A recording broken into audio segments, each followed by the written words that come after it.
let's go into the article. Is it large enough? Can you see it? Let me enlarge it a little more. One more. On Daniel 7, verses 9 and 10, 13, 14, and Daniel 7's implication on the Trinity and the nature of God. Let's revisit this because I'm going to quote excerpts from this, and then we're going to turn to the fathers, Irenaeus and Hippolytus, or Hippolytus, some pronounce it Hippolytus, their interpretation of the fourth man in the fire, the fourth figure who appeared as a man but wasn't human, whom Nebuchadnezzar said looked like the Son of God, what they said about that figure, and also what they say about Daniel 7, the Son of Man, and also what Hippolytus said about that divine figure Daniel saw in Daniel 10. We ready to learn? Holy Spirit, help us to focus. Let's read Daniel 7 and its Trinitarian implications. Okay? Daniel 7, verses 9 to 10, verses 13 to 14, 27. I'm going to be using NIV because it renders the Aramaic verb pilach, where we today use the word palacha, plichle, right, as worship, and rightly so. But let's pay attention to the language as the Spirit works through me and illuminates us. All right. As I looked, thrones, plural, okay, plural, thrones were set in place, and the Ancient of Days took his seat. Now notice, his seat, singular. The Ancient of Days sits on one of the thrones, but there's more than one. Okay?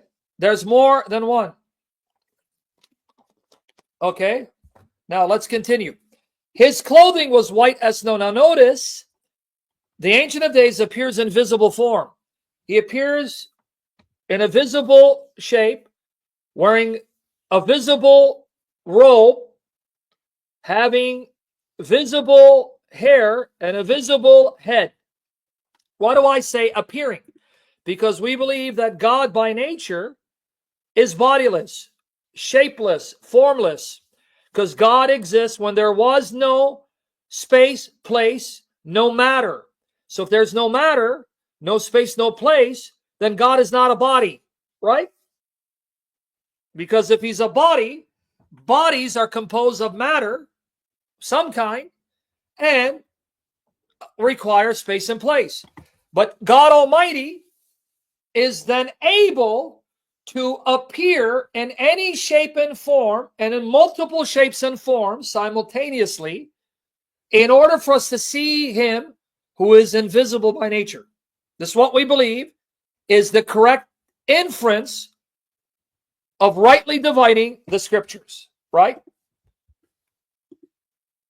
Now, there were Christian writers and some fathers that thought God did have a body, like Tertullian, the Christian writer. And I was told, because he was influenced by Stoicism, he thought if God has a substance and he has a body, because substances have bodies, even though God's body wasn't physical, meaning of the matter of the earth. Now, we reject that because, again, many people may not even know this. According to even Orthodox Catholic teaching, no one church writer, no one church father, no one church theologian is infallible in all that he says. Even in Catholic teaching, the Pope doesn't always speak infallibly. Neither did the holy apostles or prophets. They only spoke infallibly, we believe, when the Spirit moved them to then proclaim the words of God, either orally or when they inscripturated them, right? This is what we believe. We have good reasons to believe it because Jesus Christ historically walked this earth, did miracles, was killed and buried. The tomb was discovered empty, and his followers claimed to see him alive physically and ascend. And the tomb is empty and he's risen.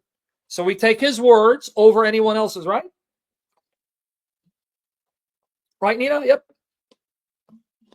So even if you find a writer, a saint, theologian, even a father, saying something, that doesn't mean we accept it. As far as the Catholic Church is concerned, if there's a consensus of early writers, fathers, or unanimity If it's a unanimous teaching, then we go with that, unless there are good reasons that the minority view is actually correct and the majority or the consensus is not correct. And the reason why it formed a consensus is because they were influenced by someone. Case in point, Augustine was a giant in the church.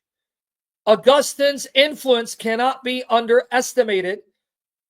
I would dare say that apart from the holy, blessed Apostle Paul, who wrote 14 of the 27 books of the New Testament by inspiration of the Holy Spirit, and at times he used amanuenses, secretaries, I would dare say that Augustine becomes the second most influential theologian for the Western Church, and then comes the angelic doctor Thomas Aquinas. Right? That's the kind of impact Augustine has had on the Western Church. Then Aquinas. You with me there? This cat wants to go on, man. This cat's killing me. May the Lord make my voice pleasing to your ears. In the West, in Protestant and Catholic traditions, Augustine is a giant. And in the Catholic tradition, right, Aquinas is the angelic doctor. It's almost as if he and Augustine are now the 14th and 15th apostles. You with me there? Because of their influence and legacy. In fact, Augustine was so influential, you will read Martin Luther and John Calvin swearing by him and claiming that they were appealing to him and he was their authority.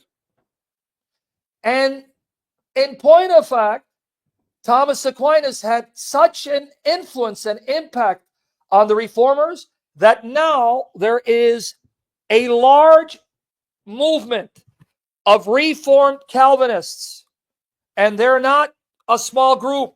It is spreading, who are calling themselves Thomists, and they are bringing back Thomas Aquinas's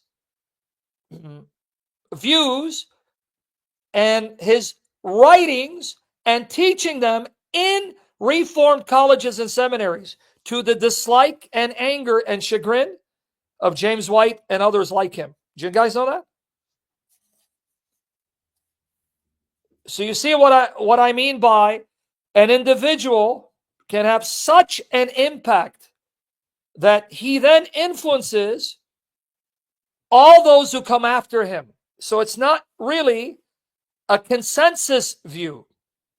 What it is the view of a theological giant that moved the consensus to want to accept that view and not oppose it. You guys know that? Oh, yeah. You guys haven't seen the internet wars among Calvinists, among Reformed Christians? James White has been in the thick of it because there are now Reformed Christians, Calvinists, who are saying that part of the Reformation heritage, part of the Reformation tradition includes Thomas Aquinas. And they call themselves Thomists. And James White is livid for over a year. He was doing dividing lines, rebuking the Calvinists and these Reformed Christians for bringing in Thomas Aquinas. You guys don't know that? It was major news for over a year on DL, James White, and on Twitter. Yeah, you guys, man, where you guys been, man? Why do you think James White, for over a year, kept doing dividing lines, calling Reformed Christians to repent of their fascination of Thomas Aquinas?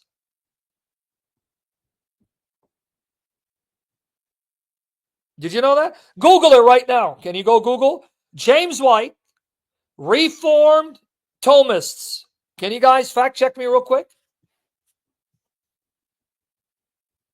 That's his fear. You nailed it. Mario, that's the fear of James White. That's the fear of James White. He's like, man, if you keep going this route, don't be shocked that you're going to have mass conversions to the Catholic Church. And it's happened already. In fact, if memory doesn't fail me, Christian Wagner was a Reformed Christian who, because of Thomas Aquinas, ended up becoming militant Thomist. Do you guys fact check me? Because I can't do everything at once. Go to Google and put in James White, Reformed Thomist, and see what you find. Mraga. Right?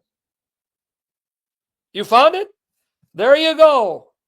Pojoga, found it. Read the Gospels, found it. There it is on Mraga. That's why I tell you Mraga is better. Here you go. Here's the link. What's my point?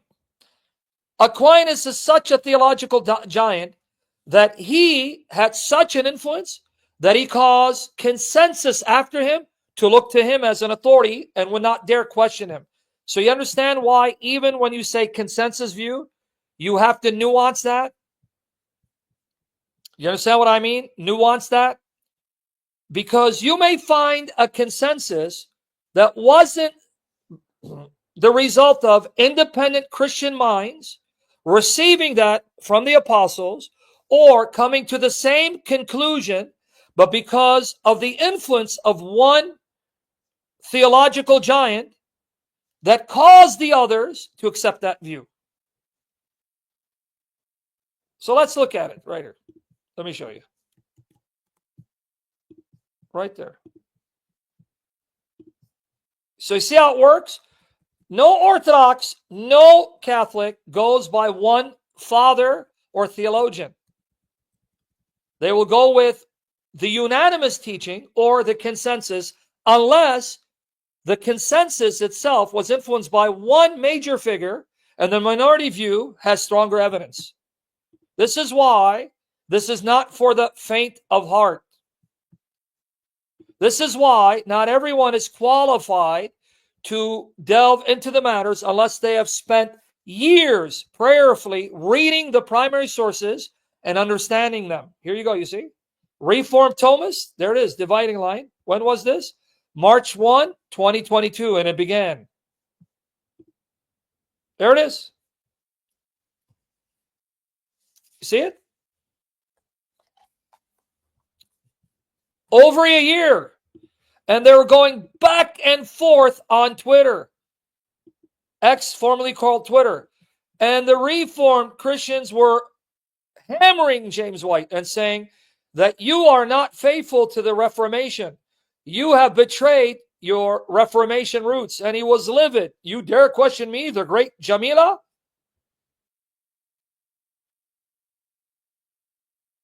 Right? So, with that said, now let's go back to my article. May the Spirit correct all my errors and mistakes. Now let's go to Daniel 7. Why did this come up? Because there were certain Christians, like Tertullian, he's not a father, who thought that God the Father, because he had a substance, had a body by his very nature. Because in his mind, substances, if you have a substance, you must have a body. So if God has a substance, he has a body. Well, that's wrong. That was Stoicism. That's not biblical teaching. You understand? If we read the Bible carefully, and we understand the Bible carefully, then the conclusion is that if God created space, place, and matter, and he did, that means God exists when there was no space, no place, no matter. Well, that means he's a type of being, a type of existence that doesn't need space or place or matter to dwell in. Well, if he doesn't need matter, he doesn't need space, he doesn't need place, then he can't be a body. Because if he's a body, bodies require space and place, and they're material. See how that works? So then when we read in the Bible, God in the Old Testament Hebrew Bible is appearing in a body. or appearing in a visible shape. That's because the Almighty Creator, who's the creator of all shapes and forms, can appear and assume any shape and form without having to take the nature of that thing to himself. Right? So that means in Daniel 7, this Ancient of Days is God the Father, but he appeared in a body, with a body. He appeared wearing white clothing, robe. He appeared with a head full of hair that was white like wool. Well, that's not his body. He doesn't have a body by nature, but he can appear with a body, and he can appear seated on a throne. You understand? Is it all making sense, guys? So that's what he appears. So he sees thrones, but the Ancient of Days sits on only one throne. See it? I want to make sure you're getting it. For you to learn these facts, understand them, may this Lord destroy all error in me, then you go teach them. Go live them out. Go teach your spouse. Go teach your children. Go teach your grandchildren. Introduce these to your neighbors. Ask your priest that you can start teaching at church. The material's there. Right? And I hope the screen is large enough. I'll make it large a little more, then we continue. All right. Now let's go. Thrones, more than one. Ancient of Days sits on one throne. He appears with a head of hair that is white like wool and wearing a robe. And he appears sitting on one throne. Then who sits on the other throne? Or then I said, shouldn't you be sleeping? I guess maybe you don't have work tomorrow. His throne was flaming with fire, and its wheels were ablaze. A river of fire was flowing, coming out from before him. Thousands upon thousands attended him. 10,000 times 10,000 stood before him. The court was seated. See, I knew. And the books were open. Now, who sits on the other throne? Because he saw thrones. Here you go. Figure number 2. In my vision at night I looked, and there before me was one like a son of man. Now, let's parse the language. One like a son of man. He didn't say, I saw one who is the son of man. Why? Like a son of man means he looked human. He had a human appearance. The reason why Daniel says one like a son of man is to affirm the fact that though he appears human, he's not merely human. He is more than human. So appears human. He appears as a man, but he's not merely man. He is God appearing as a man. Okay? Let's prove it. One like a son of man coming with the clouds of heaven. He approached the Ancient of Days. Count. Ancient of Days, wearing a white robe, white clothing, with white hair on his head, white like wool. Right? I'm sorry. Yeah, white hair on his head, seated on a throne. Another figure comes to the Ancient of Days. So they're not the same. Now I see why. Thrones, plural. Not throne, singular. Thrones, plural. Not thrones, singular. Because Daniel shocks the Jews of today and seeing a vision of two distinct divine figures, persons, not gods, because Daniel's a monotheist, there's only one God. Before Christ became born of the Virgin, before the New Testament. One like a son of man coming with the clouds of heaven. He approached the Ancient of Days and was led into his presence. He was given authority, glory, and sovereign power, meaning he was given kingdom. That's why there's another throne, because he's going to come and take that other throne and sit enthroned with the Ancient of Days. All nations and peoples of every language worshipped him. Ipelechun, from Pilach, Aramaic, Palacha, Plichle. Notice, he's not just for the Jews, Muslims. He's not just for the Jews, Muslims. All nations, all peoples, in all languages. That means all you Arabs in Arabic, you were created to worship him in Arabic because he owns you. And he'll rule over all of you. Yeah, watch how bad it gets for them, his flock. How long does he rule over all nations?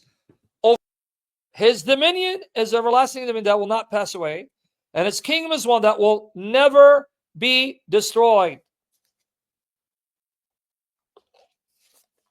Right? Never be destroyed. Now, 27 is interesting, because notice what's said about the Son of Man. The Son of Man, right? His kingdom is eternal, right? And every nation in all languages will worship him. Look what it says about the Most High. Verse 27. Then the sovereignty, power, and greatness of all the kingdom of heaven will be handed over to the holy people of the Most High. Here you have Daniel prophesying, not only do the Father and the Son, Ancient of Days and Son of Man, rule, but we who believe in them, trust in them, and endure even unto death, we will be rewarded to rule with them and inherit their kingdom forever and ever. That's exactly what Revelation teaches, doesn't it? Right? Isn't that the teaching of Revelation? We are a kingdom of priests who will serve Father and Son and the power of the Holy Spirit forever and rule over the earth under their headship. Daniel saw that before Revelation. So it'll be handed over to the people of the Most High. Now notice, his kingdom will be an everlasting kingdom just like the Son of Man. His dominion is a lasting dominion. And all rulers will worship and obey him, just like they will worship the Son of Man. But guys, guess what's amazing? Did you know that the Aramaic word, and I've done lots of sessions on these same passages. It's not new. Creature repetition. We need to hear something repetitively to become second nature. Did you know that the Aramaic word Most High is plural? El Yonin. Literally, it is the Most Highs, the highest ones. It's not singular. Do you know that? Now, why do you think it's plural? That the holy people of the highest ones. Why plural? Because Daniel saw two. One like the Son of Man and the Ancient of Days. Two, and they both rule together forever, and they'll both be worshipped forever by all nations. That's why it's plural. Come on, Orthodox Zena, you know how many sessions I've done on this? El Yon. It's Aramaic, not Hebrew. There's no El Oyum. I don't know what you're talking about. El Yon. It's plural of, because it would be El Yon, singular, right? And if you want more of this, not only watch my sessions on it, but you go down here, you see it? Son of Man rides the clouds. Part 1a, part 1b, 2a, 2b. I go through the plural Elyon, which is Elyonin. Let's see if it's here. I don't know what part it is. I got too many articles. I can't keep up. Elyonin. Let's see. Yep, plurality and unity. Here you go. Both in Daniel 7:18, 22, 25, 27, it's plural, El Yonin. Now I'm going to read the commentary. Remember, we don't throw out the baby with the bathwater. Now, if I don't agree with everything she says in Daniel commentary, why do I quote her? It's to bring even scholarly confirmation for what I'm saying. Meaning, I quote them to show this is not something I made up. Take your cursor. you put here under your cursor, say adjective, masculine, plural, adjective. ADJ-MP. Masculine, plural, adjective. It's right there. Verify it for yourself. But do you understand the implication of Daniel? The implication of Daniel is what? There are two eternal divine persons. Ancient of Days, Son of Man. They're not the same. That's why Son of Man can go to the Ancient of Days. And they both appear visibly because one of them becomes human, the Son of Man. Because New Testament tells us this one is the one who becomes Jesus. And he did become a man. He did take on a physical body and add an extra nature, human nature. But the Father never became man. So he can appear in visible form as a man without becoming man. See the difference? See the difference? Right? But you want me to show you the Holy Spirit in Daniel? So that there's three and three alone? That the pagans knew it was the Spirit of the Holy God that was given Daniel wisdom, knowledge, understanding. That even the pagans, right, realized was beyond their capacity and even beyond the ability of their own gods as a testimony that Daniel's God is the true God. Here. Daniel 5. Belshazzar and the pagans were engaging in drunken revelry, orgies. And all of a sudden, they saw a visible hand writing on the wall, Minni, Minni, Tekel Parson. And they were freaked out. But none of the magicians, sorcerers, Chaldeans could interpret it because their gods were powerless. So then they told them about Daniel. And look what they say about Daniel. Now, the New King James captures it perfectly because I'm going to go into the translation issue in a minute. Here's your Trinity, people. Daniel 5, 11, and 14. Right? Daniel 5, 11, and 14. There's a man in your kingdom as the Spirit. See, I said New King James, and I forgot NIV. Be careful of these translations that translate it plural. Okay. Daniel 5, 11. Ready?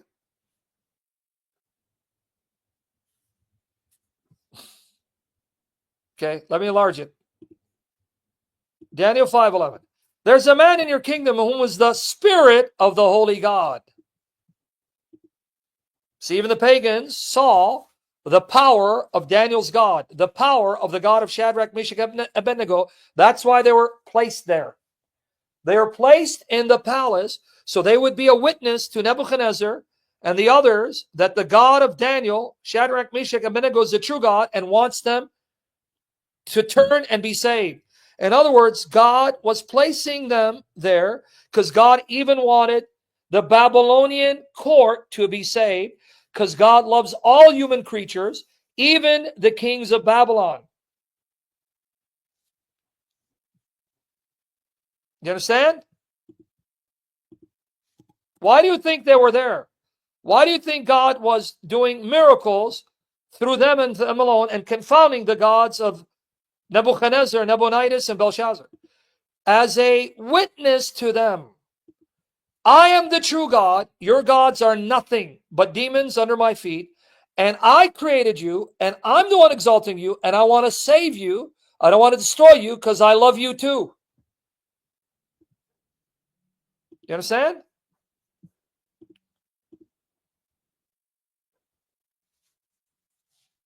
You understand the message? So here, there's a man in your kingdom whom is the Spirit of the Holy God. That's why he has wisdom and knowledge that rivals the gods. And we can't keep up with that knowledge. And in the days of your father, light, understanding, wisdom, like the wisdom of the gods were found in him. And King Nebuchadnezzar, your father, meaning your royal predecessor, your father, the king, made him chief of the magicians, astrologers, Chaldeans, and soothsayers, because none of them could match him. Again, then he goes himself, Belshazzar, and says, to Daniel, Daniel 5:14. Right here.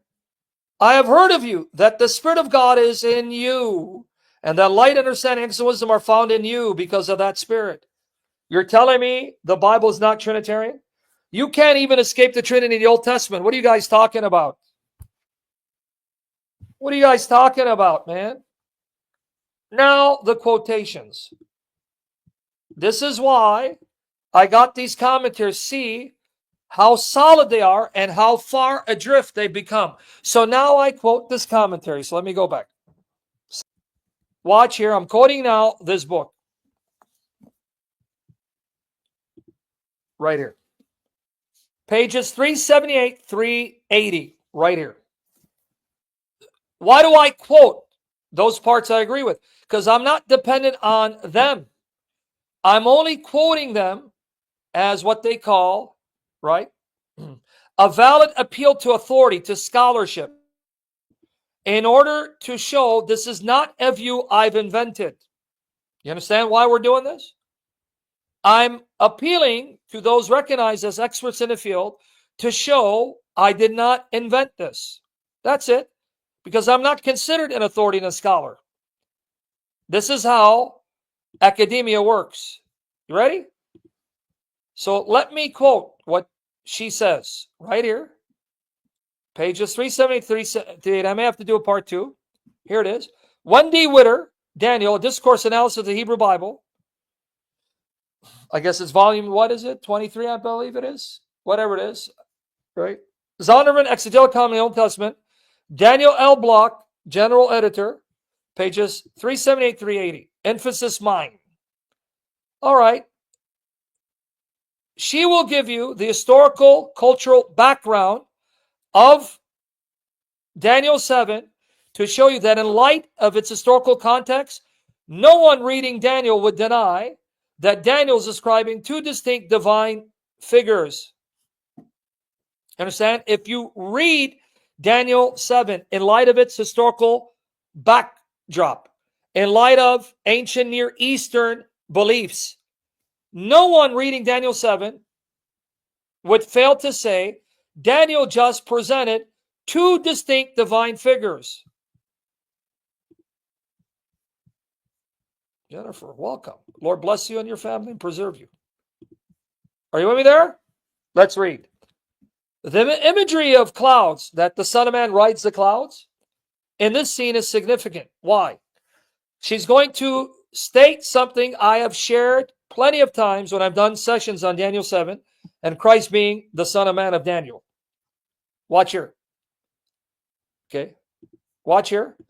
But by far, the most frequent use of clouds, its most frequent, meaning the Hebrew word anan, cloud, its most frequent usage has to do with theophanies, meaning when you see the word anan, cloud, in the Hebrew Bible, most of the occurrences has to do with God riding the cloud, God appearing on a cloud or in a cloud. You understand?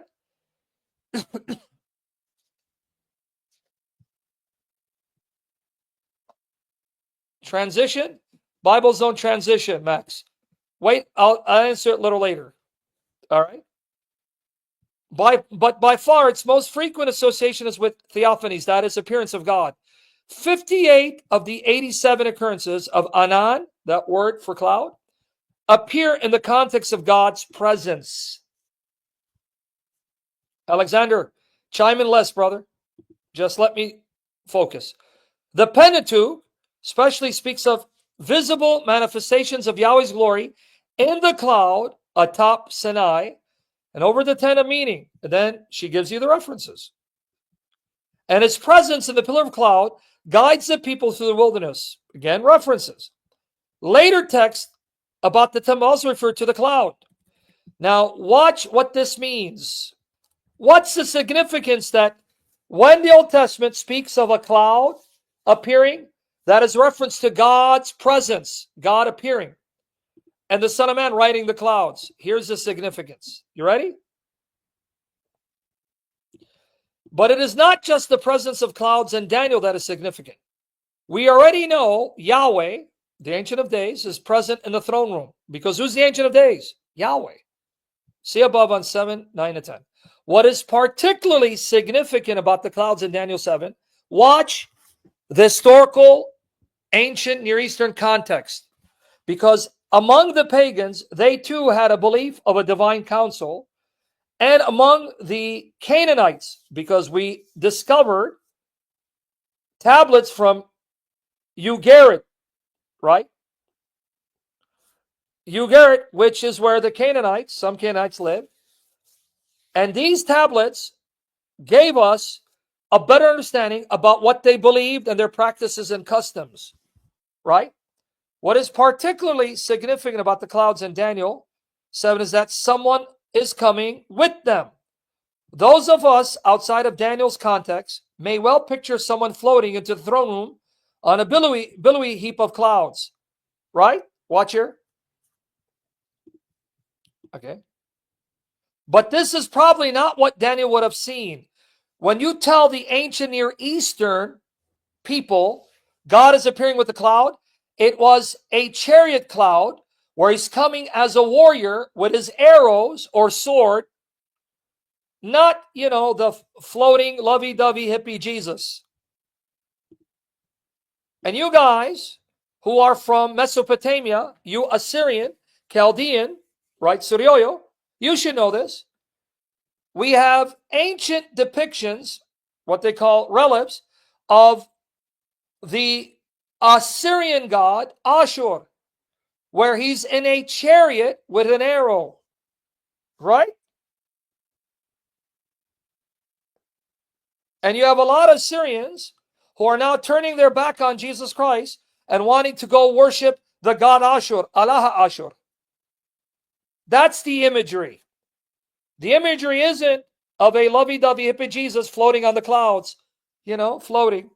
Fly, fly, fly, fly.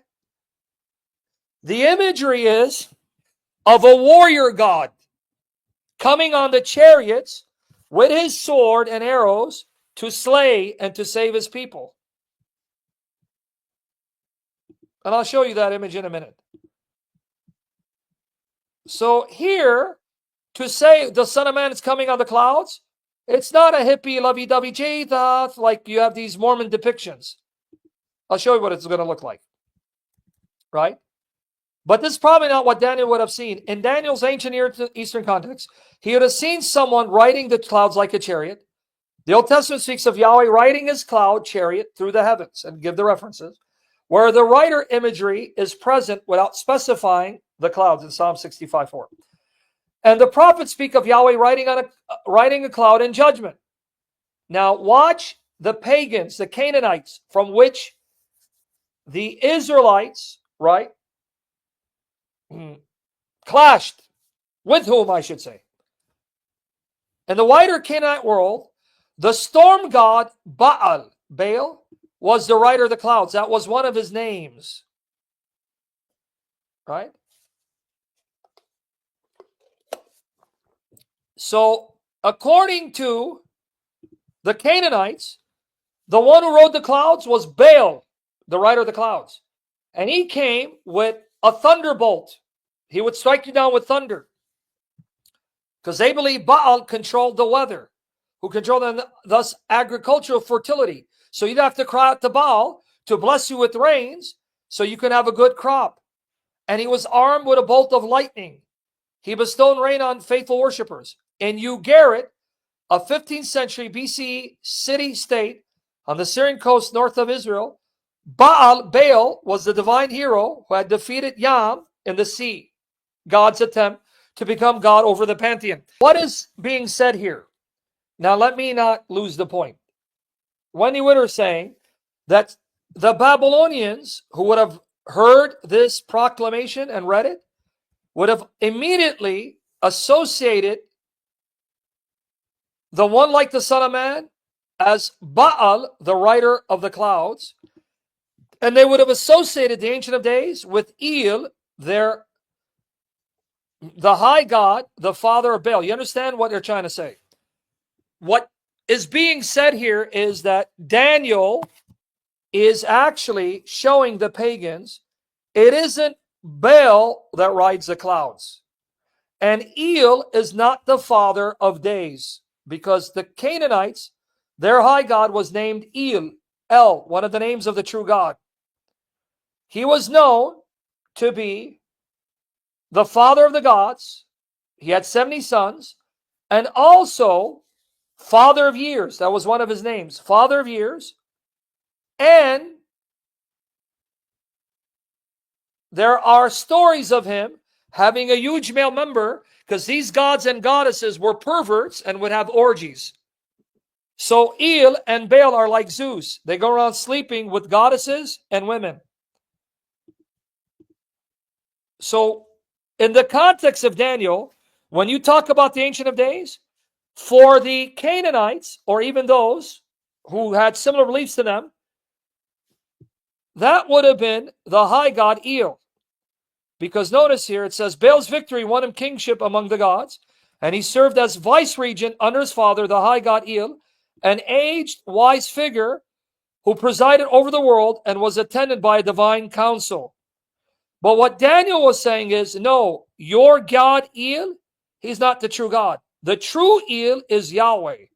And your other God, his son, Baal, he's not the rider of the clouds. The true rider of the clouds is one like the Son of Man. Not only is Daniel affirming that the God of Israel is multi-personal, he's also attacking the gods and goddesses of the pagans, saying, your gods aren't real. It's the God of Israel who is. It's a polemic against their gods. Do you get it or no? So what he's saying is, Baal is not the rider of the clouds. The Son of Man is. El, his aged father, because in Canaanite mythology, El was called the father of gods and the father of years. What is the true God called? Ancient of Days. He is not the true God. Baal is not the rider of the clouds. The true God is Yahweh, and the true rider of the clouds is the Son of Man.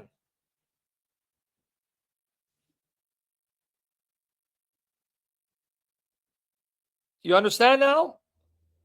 It's not just an affirmation that the God of Israel is multi-personal. It's a polemic. It's an attack against the pagans and their gods. Hey, Babylonians, Marduk is not God. Nebo is not God. Yahweh is. And hey, Baal, he don't ride anything. He's under the feet of the one like the Son of Man, who is Yahweh, the Son of Yahweh, the Father. You understand? So, as Wesley Huff noted, Genesis 1 is not only an accurate depiction of creation, but a polemic. Because if you don't know, let me educate you. The pagans thought their gods were brought into being. They didn't create the heavens and the earth. They were part of creation and came into being. But Genesis says, unlike your gods and goddesses that are part of creation, part of the matter that came from which they came into being, the God of Israel created the heavens and the earth, and he exists when there was no heavens and earth. It's a polemic. Do you know what group has revived the ancient pagan myths, yet masquerades as Christian? You know what group? Mormons. Let me explain why. Anyone who's familiar with pagan mythologies will tell you Zeus did not create the heavens and earth from nothing. Zeus himself came into being by his father Kronos. So the gods were part of the material creation. They were part of heavens and earth. In fact, some pagans thought that the universe always existed. So what did these gods and goddesses do? They didn't bring the heavens and earth into existence. They too came into being as part of the universe. What they did was they took already existing matter and fashioned it and formed it, rearranged it. You understand?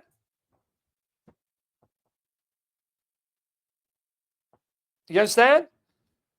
That's what Mormons teach. Do you know that? Mormons teach God the Father was a man living on a planet. So he did not create the heavens and the earth from nothing. And he became God and has a physical body of flesh. And so he and his sons fashioned already existing matter. They did not create the heavens and the earth from nothing. Mormonism doesn't believe that. This is why in Mormonism, they don't know who the original God is. And I asked them, I go, okay, God the Father was a man, lived on a planet, and so he fashioned existing matter and shaped it to what we have on earth today. He and his sons. Yep. But that means someone brought him into being, right? Yeah. So who is the original God that caused all this? You know what the answer is? They say, we don't know.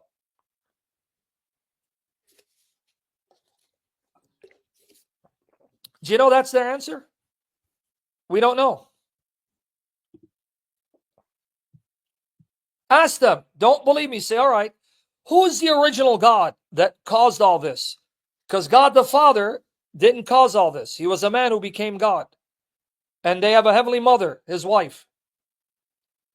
They don't know who the original God is because that wasn't revealed to them. Now you tell me, does that sound like biblical Christianity, or does that sound like the ancient pagan beliefs of El and Zeus and so on and so forth? Focus, Lotus, focus, everyone. So the pagans, reading Daniel, would see this as a polemic. He's saying, not your gods, it's my God. You know who the true Ancient of Days is? Yahweh. You know who the Father of years happens to be? Yahweh. You know who the rider of the cloud is? The Son of Man. Now, with that said, let's continue. Do not miss, right, what is happening in Daniel's vision. Look what the commentator is going to say. There's a fiery scene surrounding Yahweh seated on the throne, and there's a cloud with someone writing on it. So look what she's saying. You got a fiery throne, one seating on it, that's Yahweh. But then you have a cloud and someone writing on it. Well, who is that? Well, watch. In the Old Testament, Yahweh is the one who rides the clouds. Now you see the mystery? Wait, hold on. How do you have Yahweh appearing as the Ancient of Days sitting on a throne, and then you have someone else who's not him riding the cloud, if the Old Testament says it is Yahweh who rides the clouds? See what she's doing? She's unpacking how shocking Daniel 7 is. In this single vision, there are two Yahweh figures. The Ancient of Days on the throne, that's one Yahweh. And the cloud riding Yahweh receiving eternal right to rule. He's the second Yahweh figure. Daniel was seeing two powers in heaven. The one on the throne and vice regent, sharing Yahweh's essence and receiving everlasting dominion and power. Wow. See why I quoted her? Okay, watch her. Daniel's vision of the throne room provides a stunning portrayal of the divine council in Israelite theology. And watch the polemic against the pagans, as well as highlighting its most significant difference from other divine councils of the ancient Near East. In the Canaanite divine council, the rider of the clouds was El's vice regent and received eternal right to rule when he defeated Yam. But Baal was a different god than El. See, they were not the same God. But watch here. In the Israelite divine council, however, the vice regent position was not filled by another God, but by Yahweh himself in another form. Now, what does Mike Heiser mean by another form? Because she's quoting Heiser. This hypostasis of Yahweh was the same essence as Yahweh, but a distinct second person. Damn, Gina. Daniel is affirming that Yahweh God is multi-personal. Wow. Israel's divine council was headed by Yahweh, also called El Elohim, but its vice-regent shared the essence of Yahweh.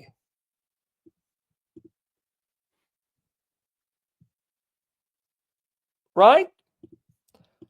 This had profound implications for understanding monotheism according to the Old Testament.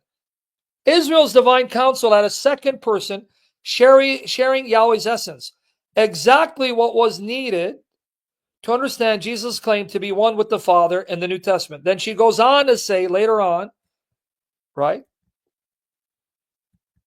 Oops, I made a mistake. See? Oh, no, I didn't make a mistake. She goes on to say later on pages 398, 399. Look, why did Jesus like to quote the Son of Man? She gives several reasons. Why was Jesus' favorite self-description the Son of Man? If you read in the Gospels, he uses the Son of Man and referenced himself more than any other title, right? Why? So she gives some possible reasons.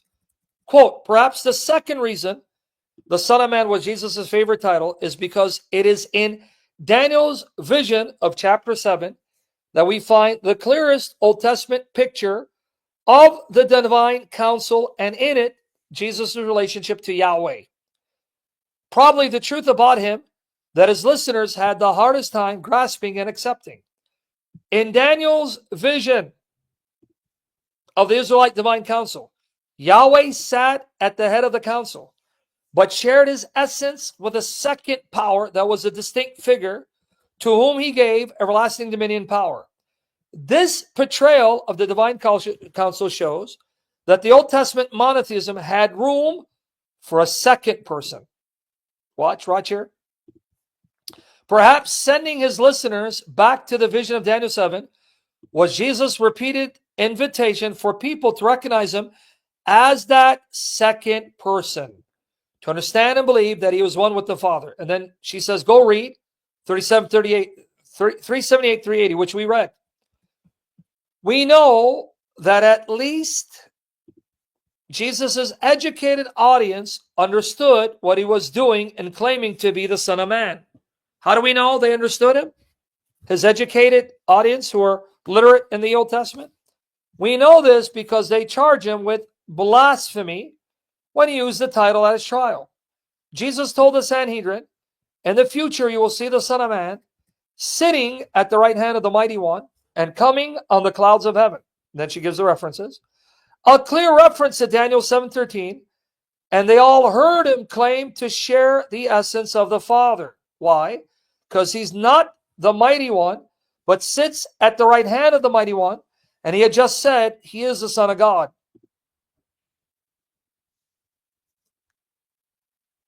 Right? The one who would ultimately exalt him, the Father exalt the Son of Man, Jesus, and give him everlasting kingdom. It was not a claim they could or would tolerate. They demanded his death. They didn't want to accept this man was that second power. So in her note, she says, any discussion of the nature of the Trinity ventures into a field of heretical landmines. I mean, you got to tread lightly and be careful, lest you espouse heresy. Watch her.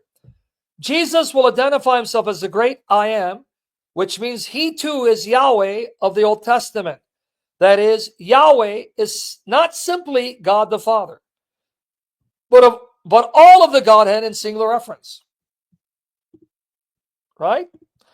What we can say without falling into heresy is that there is an internal complexity within God that was not altogether apparent in the Old Testament. Jesus can be both distinguished from God and also identified as God. And then her other note, watch here. The language of essence is loaded with later patristic theological value.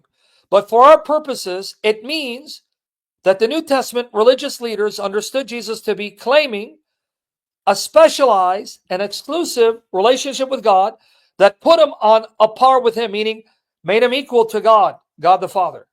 Jesus was claiming an ontological, ontos, own means being, share in the identity of Israel's God. What this means is Jesus was saying he participates and he's included in the infinite being of Israel's God. See why I wrote this post and quoted her? So that the heretics won't say, Sam, that's your interpretation. You're making stuff up, Sam. You're no scholar. You don't know the Bible, Sam. You're not a scholar. Ha, ha, ha, ha, ha. All right. Now, with that said, let's go to Irenaeus. What does he say about Daniel? Now, watch what Irenaeus is going to do with this passage. Nebuchadnezzar throws Shadrach, Meshach, and Abednego in the fire, 3 men, but then he sees a 4th figure who appeared as a man in the fire with them. Again, New King James and King James, Dewey Rames captures the meaning perfectly.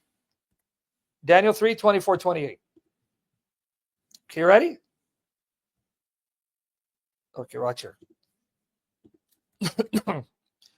Then King Nebuchadnezzar was astonished, and he rose in haste and spoke, saying to his counselors, Did we not cast 3 men bound into the midst of the fire?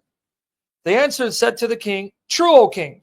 Look, he answered, I see 4 men loose, walking in the midst of the fire, and they are not hurt. And the form of the 4th is like the Son of God. Right? Bar Alahin. So the Son of God appeared as a man, and he protected them from being torched by the fire. So they're walking in the fire as if it was a pool. But who is the Son of God that appeared as a man to save the people of God? Watch who he is. Then Nebuchadnezzar went near the mouth of the burning fiery furnace and spoke, saying, Shadrach, Meshach, and Abednego, servants of the Most High God, come out and come here. Then Shadrach, Meshach, and Abednego came from the midst of the fire. And the satraps, princes, administrators, governors, and the king's counselors gathered together, and they saw these men on whose bodies the fire had no power.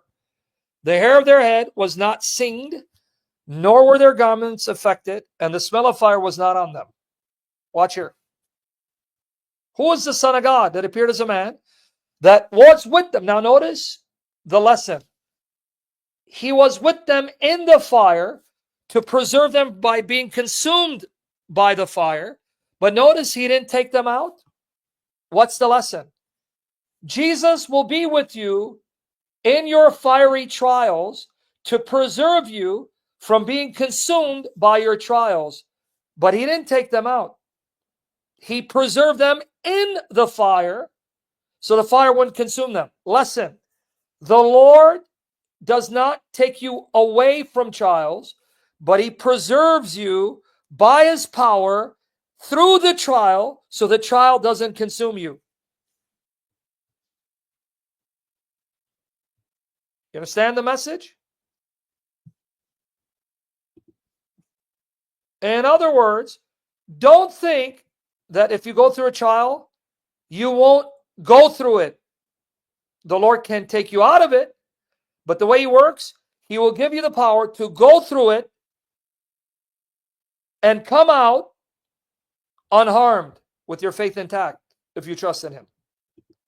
Nebuchadnezzar spoke, saying, Blessed be the God of Shadrach, Meshach, and Abednego, who sent his angel. Did you catch who the Son of God is? The angel of God. A 4th man who wasn't human by nature but appeared as a man, who had the appearance of the Son of God, was there, and that's the angel of God. You caught it? Did the angel of God stop them from being thrown into the fire? No, they're already thrown in the fire.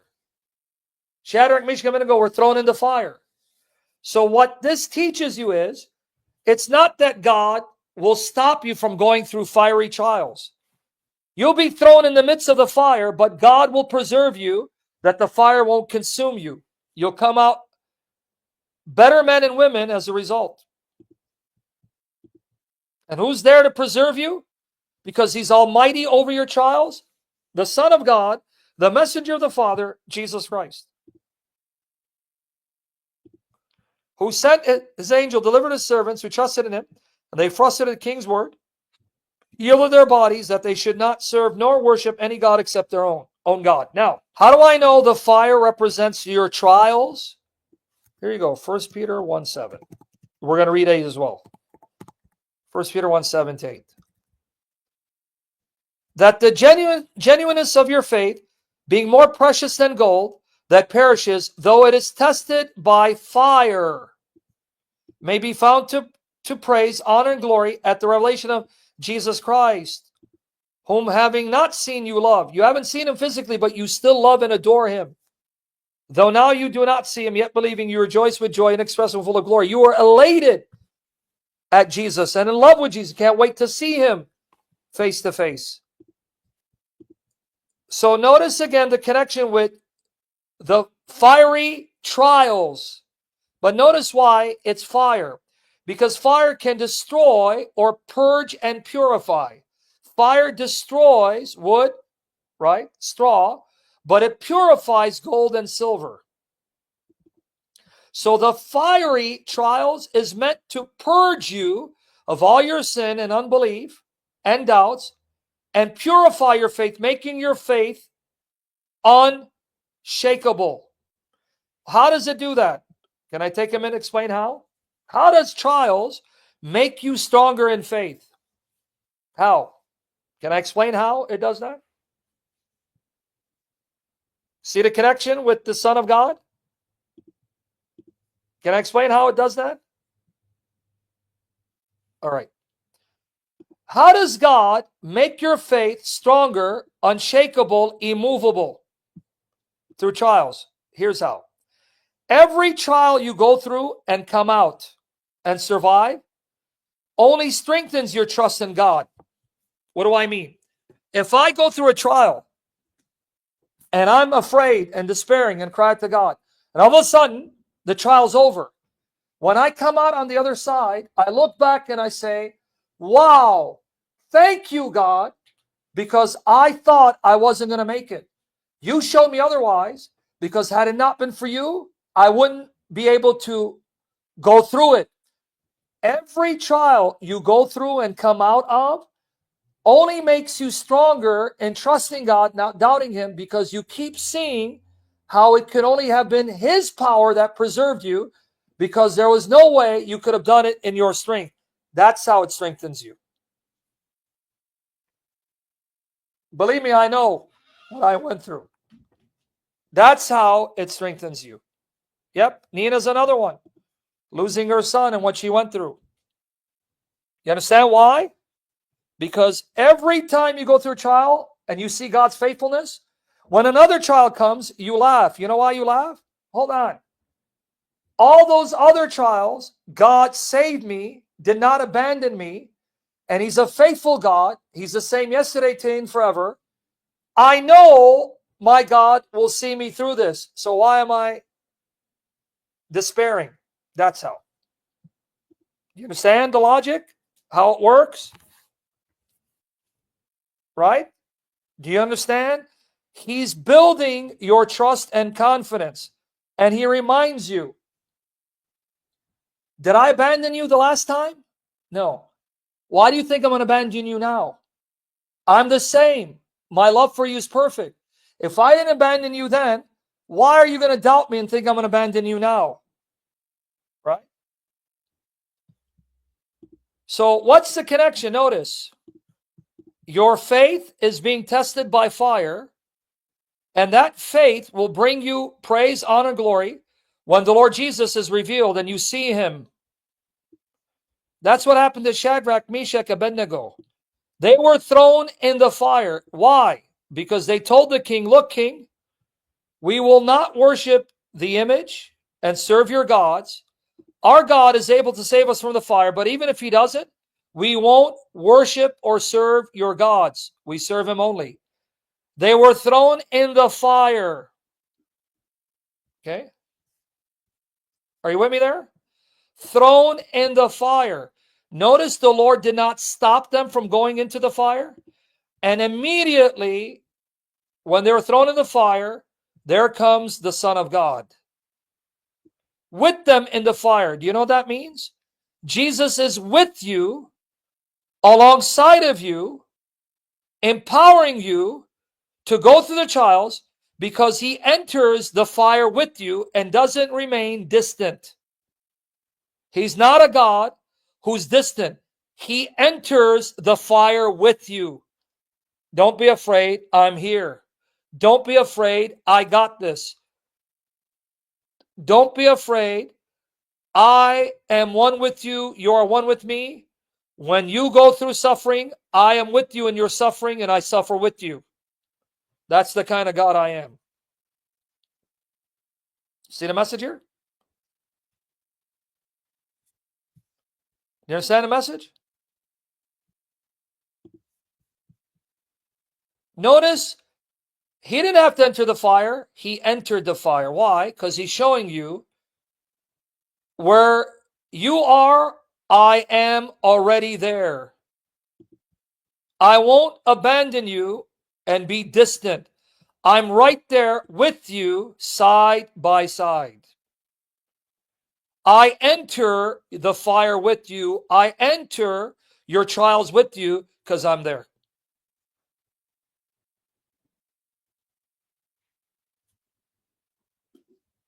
Right?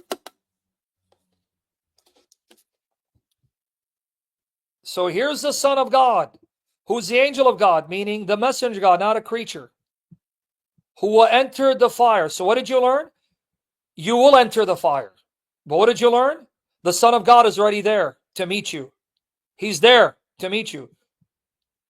And he's there to empower you. And he's there to preserve you. And he's there to strengthen you to go through it and come out stronger and unscathed. How do I know? Because watch here. And the satraps, administrators, governors, and the kings, counselors gathered together, and they saw these men on whose bodies the fire had no power. It didn't burn them. The hair of their head was not singed. It didn't burn their hair. Nor were their garments affected. Nor did they smell like fire, smoke. That's how I know. That's how I know. See it? And who? The Son of God. Who? The Son of Man. Because he appeared as a man. And later became man from the virgin. Who? The messenger of God. The angel. See that? This reminds me of a poem I'm going to read to you guys. I'm still not done. Give me some time. Right? I'm going to read this poem. A poem that's amazing. Let me read two poems. I want to read this one. One night, I dreamed a dream as I was walking along the beach with my Lord. Across, see even the images, you see? Across the dark sky flashed scenes from my life. For each scene, I noticed two sets of footprints in the sand. One belonging to me. Wow, this is powerful. One belonging to my Lord. This is going to make me choke up, guys. After the last scene of my life flashed before me, I looked back at the footprints in the sand.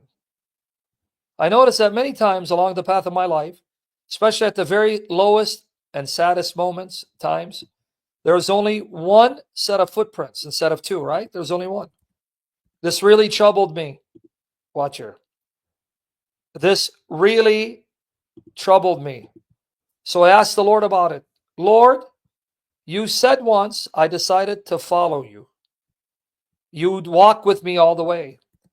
But I noticed that during the saddest and most troublesome times of my life, there is only one set of footprints. I don't understand why. Whew. When I needed you the most, you would lead me. Man, this kills me. He whispered, my precious child, I love you and will never leave you. Never, ever during your trials and testings. When you saw only one set of footprints, it was then that I carried you. See why I told you it kills me, this poem? That wasn't your footprints. Those are my footprints. That's when I carried you.